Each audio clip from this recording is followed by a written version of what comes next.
Hey folks, Ben from Smoking Hot Confessions here. I'm at beautiful downtown Hammond. We're in a barbecue festival literally in the main street of town.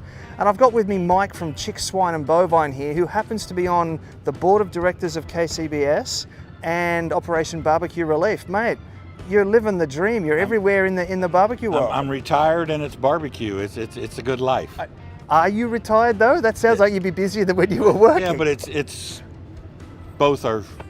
You get more out of it than you give, so it's good. Exactly, yeah. So, man, how many times have you been here to the barbecue festival? This is our 8th, 9th. I'm not one of those. I think this is the 9th. I'm trying to remember back. 2010, 2011 was our first one. Right, that's awesome. So you're obviously a repeat offender. Yeah. What is it that keeps bringing you back to this particular festival? The organizers, Eric and Jody, just go out of their way, and their whole crew, whatever they can do to help you. They do a great cook's dinner, they do a great cook's breakfast, they look out, what do you need, they get you in there. I mean, we're right downtown. It's, as you mentioned, it's challenging. You know, if anything, we got trains, we got everything else, but it's kind of makes it unique. And I first started coming when I lived in Maryland. And where would you, in the States, you'd rather be south in March than you would rather be in Maryland. Yep. So we did a little southern swing where we do multiple contests and stay south for a month or so. And got so nice, we decided to move south. So. Wow, yeah, so you're actually based in Florida now, I understand. Yeah, we're in Pensacola. So Maryland and then Florida, what kind of individual flavors and sort of different profiles are you bringing to this Louisianan competition? Well, fortunately, good barbecue is good barbecue, and hopefully we have some today. But we're more of a Kansas City flavor, and we're blessed. We've won our share of competitions, and we've won in 10 or 11 different states, and our flavors used to anyway, travel pretty well. So it's you don't want to offend the judges. You know, a little sweet, a little heat. Cook it till it's done is what. There's a couple really good cooks out there. That's their motto. So as long as it tastes good, the judges are going to take care of it. Yeah, definitely. Now, speaking of judges, being on the board of directors for KCBS, how have you seen that organization evolve over time? Well, I'm on my 5th year as one of the directors, and everything runs in cycles, I guess. The judges kind of dictate what the cooks cook, because even though years ago when we started cooking Wagyu briskets, it wasn't necessarily hitting because it was something unusual. They weren't used to it. And if they don't like it, people aren't going to cook it. It became the norm. Then we got to these gold briskets, and then now a lot of us are cooking these A9 briskets out of the butcher shop in Pensacola, Florida, and they're awesome. And it's just that next step above. And if you're cooking whatever it is, and the judges it doesn't score, and you find something that does score, you're going to stick with it, whether it be a certain cut of meat, certain brand. If it continues to make the judges happy and you cook it right, you're not going to change. And if somebody's doing something right, it tends to get spread around, and more people will learn about it.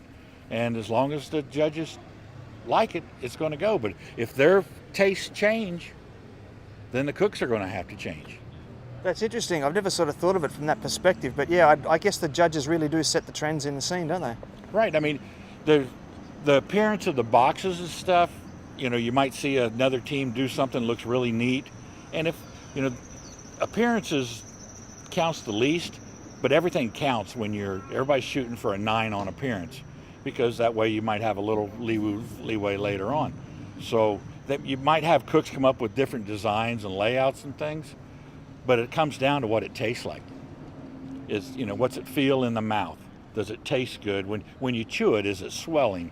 You know, we've got all these people that come up with these different tests that aren't what KCBS does or sanctions, not in our instructions.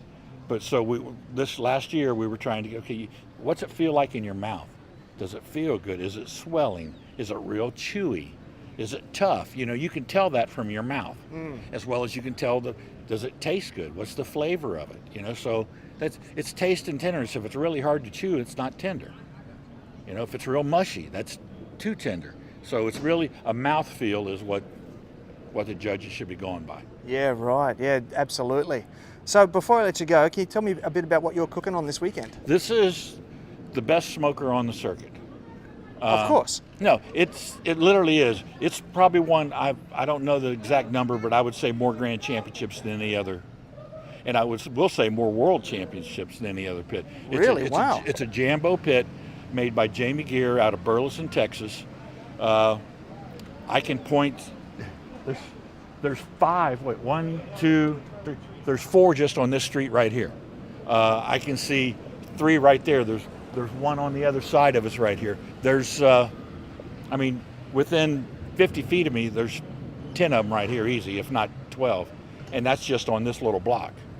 Yeah, and we've got, 3 or 4 blocks here along. Right, so it really is, they're not cheap, but they're well made. This is our second. We did like 170,000 miles on our first one. Wow. And we upgraded to, this is a J3. It's a little easier for us to move around. With my wife and I, we're getting older. I miss my J5. I wish I'd never sold it. It's out still cooking. I sold it to somebody else because I didn't think I needed to. I should have kept it. But they're great pits. We've won grand championship with this, you know. So it's a competition cooker. You're not going to go out and cater necessarily for any quantity of people with something like this. But you could, if you're doing it right, you're going to cook a good contest.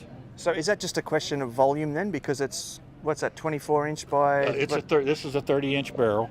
Yeah, I mean, it's all in how you put it in there. The other one I had is a 26, and I was able to cook a couple whole packer briskets, 3 or 4 butts, you know, 4 racks of ribs and chicken and everything else that I needed to do a contest.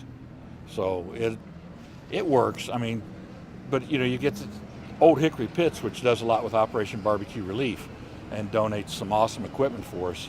They, you know, we can put 80 butts at one time on one of these cookers. I've seen the Operation Barbecue Relief Old Hickory Pit. That thing is a monster. Yeah, so you cater with something like that. You don't necessarily cater. If I'm catering, I'm charging you a lot of money because there's only so much I can do in here. So to make it worthwhile. Yeah, fantastic. Look, I appreciate your time. I realise that you've got to start getting ready for some hand-ins. I appreciate it. And best of luck with the competition. Thank you. Thank you very much. You have a great day. You too.